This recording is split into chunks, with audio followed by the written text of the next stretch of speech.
Hi mga kabesyo, ako magaganda na katulad ko, Char. So how are you doing today mga kabesyo wax? Itong ibibake natin today mga kabesyo wax is extra special because it's my husband's request. O diba, bongga? So syempre, nag-request yung ating asawa as maganda at ulirang asawa, ipag-bake natin siya. So ang gagawin or ibibake pala natin ngayon mga kabesyo wax is a classic pineapple upside down cake. O, diba? So, this is my first time to bake this kind of cake. So, I'm so excited. So, umpisahan na natin. Okay, so, by the way, naka-preheat na po yung ating oven na 350. So, ngayon, let's pour the melted butter in our pan, in our baking pan. Ayan. Tapos, isi-swirl lang natin, ganyan.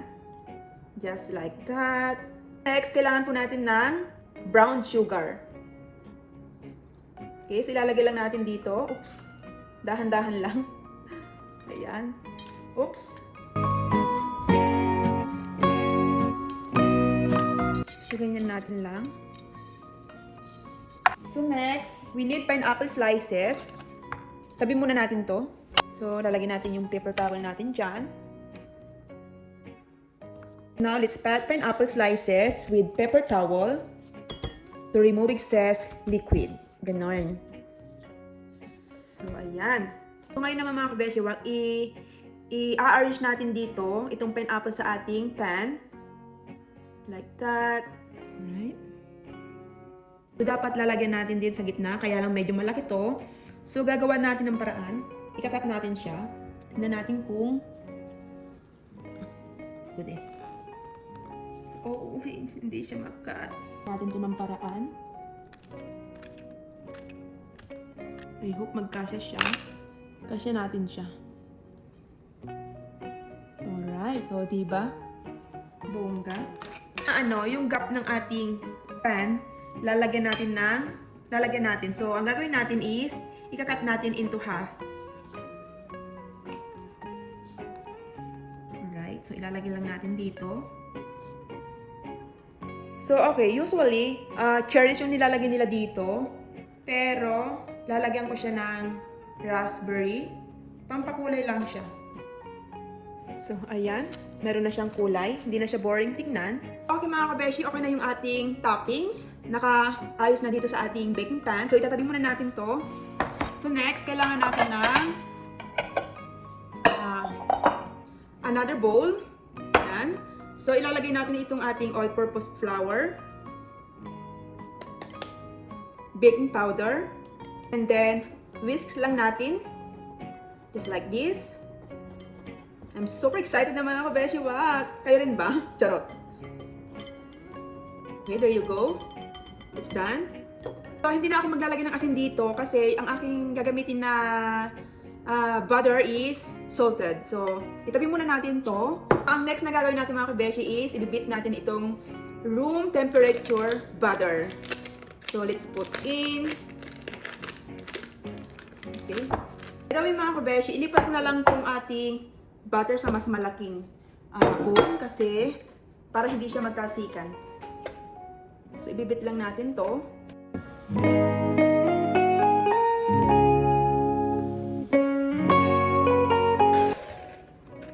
So, ayan. Okay na yan. Smooth na siya. So, scrape down lang natin to. Add the sugar.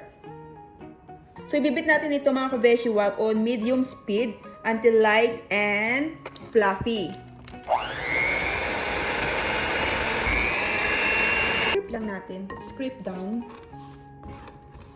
So, next, let's add the eggs one at a time. So, make sure that your egg is room temperature. Oh, look at that egg. I like the colors. So yellowish.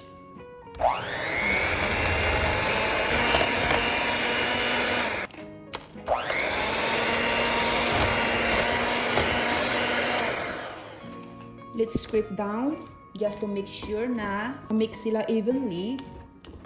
Just like that. Let's add vanilla extract. Super bango nito mga kabeshi wag.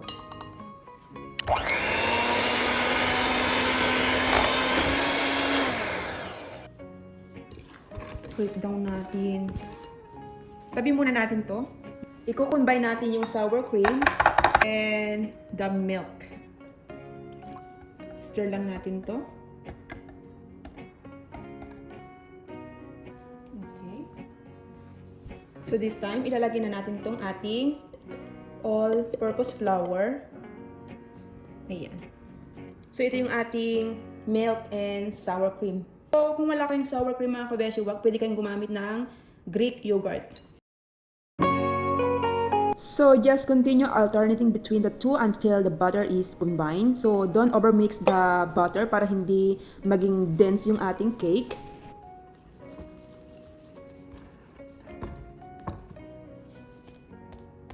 So now pour butter and spread it into an even layer in the cake pan containing the pineapple and cherries.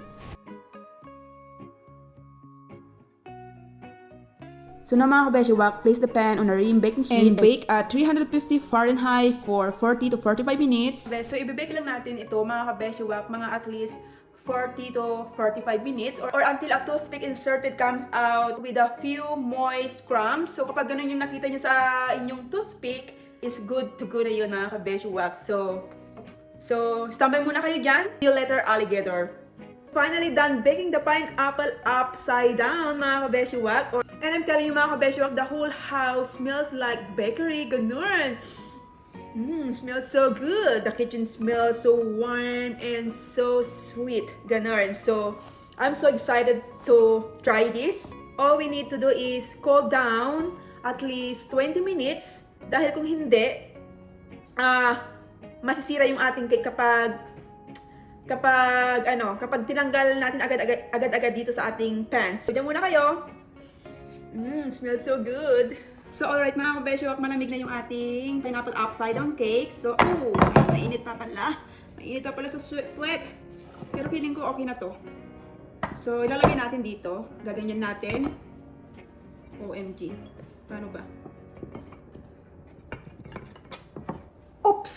Oh! Excited na ba kayo? So, ang nakikita nyo, parang natunaw yung ating topping na raspberries. So, mas maigi na ang gamitin yung toppings is yung cherry na nasa lata. But for me, it still looks delicious. Ganon. Oh. So, there you go mga kabeshiwak. So, okay mga kabeshiwak, tikman na natin to.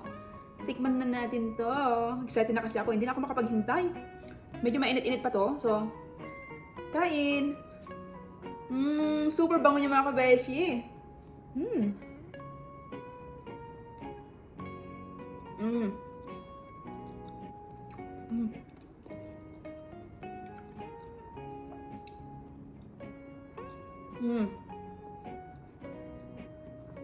Grabe, ang sarap.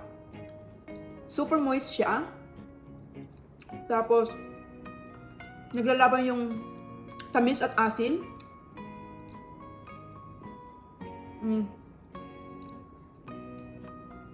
Perfect. So, mga kabeshiwak, this is perfect with coffee. Look at that.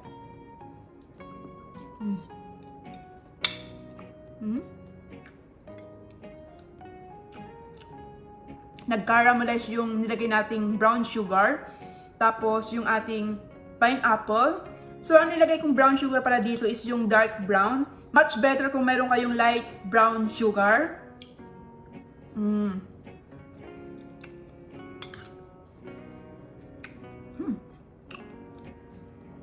My goodness. So this is my first time to bake this kind of cake.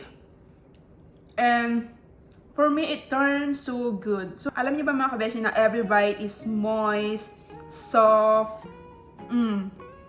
So ayan mga kabeshiwak, dito na po nagtatapos ang ating pineapple upside down cake journey. I hope nagustuhan nyo ang ating sweet creation today. Don't forget to like, comment, and subscribe. Thanks for watching. Bye! Wow! It looks good, babe. Yeah? I already taste it. It's good. It looks just like it should. Taste. After I take a shower. Okay, take a shower na. It smells good.